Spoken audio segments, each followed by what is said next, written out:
Hi guys, this is Kara from A Girl and Her Gamer with an achievement guide for the Unbelievable Truth achievement in Remember Me, which is the achievement for reaching all memory bugs in all memory remixes. And memory bugs are when you make the person who you are remixing think that they're dead.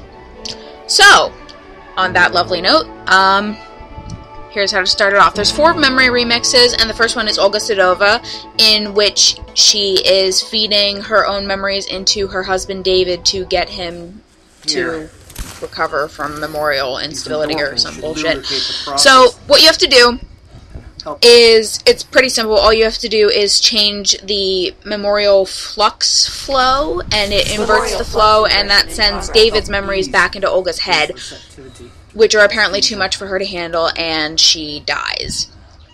So that's most of them. You only have to hit one, all of them actually, except for the last one, which is storyline involved. So for Olga, it's just the flux. You just have to change the direction the memories are flowing, and they'll flow back into her head, and she'll start convulsing, and it'll kill her. Where is my face?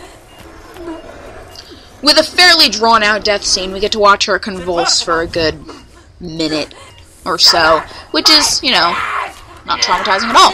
But, I know at least some of the others have fairly faster death scenes. I know Forlin's, who's his next, is really short. He just dies, which is nice. At least we don't get to watch him suffer, unlike Olga here. But yeah, so that's Olga done.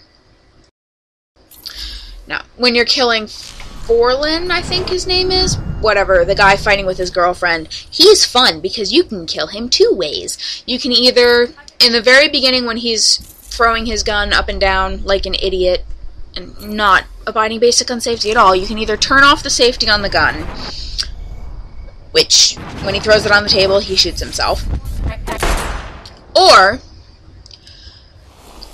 you can go a little further if you have the bottle, if you activate the bottle in the beginning and go further past where he shoots himself with the gun. You can go a little further and hit the bottle instead of the trophy. I don't think doing the trophy does anything, so if you hit the bottle, you have to hit the bottle to get the, to get him to kill his girlfriend, but instead of moving the table out of the way, you just leave the table where it is, and he trips on the bottle and clocks his head and kills himself. Now, in this particular instance, I activated a whole bunch of things that you don't actually have to activate. Like, I turned off the gun safety, which is what you have to do for the storyline after it hits the table. And I activated the cigarette, which I don't think it does anything at all in the memory, actually. But, and then I put the table out at first, and then retracted it just to see what would happen, and he died.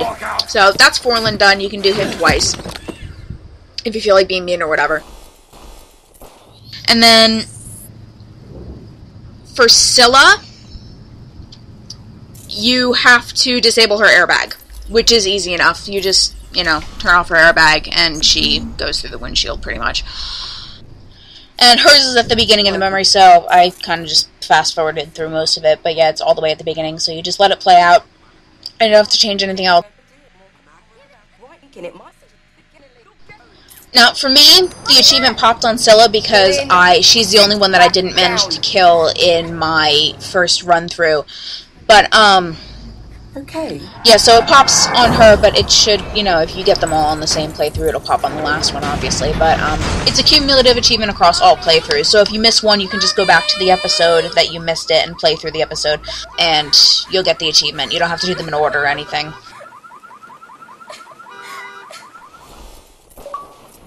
So, like I said, most of them it's only 1 or 2 that you have to do, but the last one is a bit more complicated. There's 2 levels, kind of. There's a level where you're remixing Charles, and then you activate the glove while he's remixing Nilin, so you remix the remix.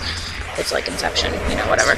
But, so, with this one, I just went through and hit everything. I'm not sure if you actually have to hit everything or not, but, you retract the coffee cup holder, and you activate Nilin's seatbelt, or deactivate Nilin's seatbelt.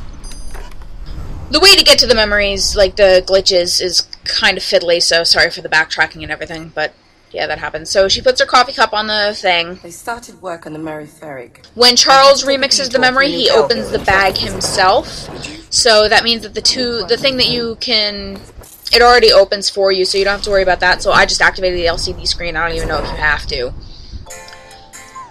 But Go, Jax! You're the best! I don't know if it has any effect. I only did this one once. Did you find Jax? So Jax! Yes, I did. activating And next everything year, you're is the one just in easy birthday enough details. to get you the Your achievement. daughter has been impossible ever since she saw me buy her gift. Can I have it now? Please! I spent the day at the lab. Did you have the time to read my You get to see memo on Charles memorial being therapy? all Charles, creepy I'm and not looming convinced over the clients are going to the accept memory. your idea. So Storing Jax is memories activated, more commercial and he gets up because of Charles activating the memory, and then I activated the windshield, which knocks the coffee cup onto Jax, which makes him short out. And Nilin is all distressed in the back, and she's crying, and it's very, very sad. Broken! He's not moving. And I guess Charles starts freaking out in the background as well. I promise I'll take care of him. And then you have the option to activate Jax, which reboots him. Take care of him as soon as we. And yay, everything's fine again, except for how it's totally not. Because once he gets up, he starts see? messing around Your robot is with going to fix himself. the plug on the console of the car, which you have to short out. So you activate the plug, and it shorts out, and it shocks Jax. And he falls back, and Nilin leans forward and grabs him, and then the car crash happens, and she dies. And then you're treated to another lovely scene where she's sitting in the chair and convulsing, and Charles cries, and it's all very tragic. But you have to do this one just to get through the storyline. Like, the goal of this one is to kill Nilin. So you'll get this one no matter what. And then this should be where the achievement pops if you get them all in order. But like I said, it's cumulative achievement, so if you don't get them all at the same time, it's not that big of a deal. But yeah, so that is the Unbelievable Truth achievement, which is worth 50 gamer score, and is, I mean, that's fairly bulky for a non-storyline achievement. So it's not too hard to get. You can get it in the course of the main storyline if you know what to do. But yeah, so that's that, and I'll be back with some more achievement guides probably on Tuesdays and Thursdays from now on. Hopefully you found this guide useful. If you did, let me know in the comments or by liking the video or whatever. And I'll be back with more later. See you, YouTube.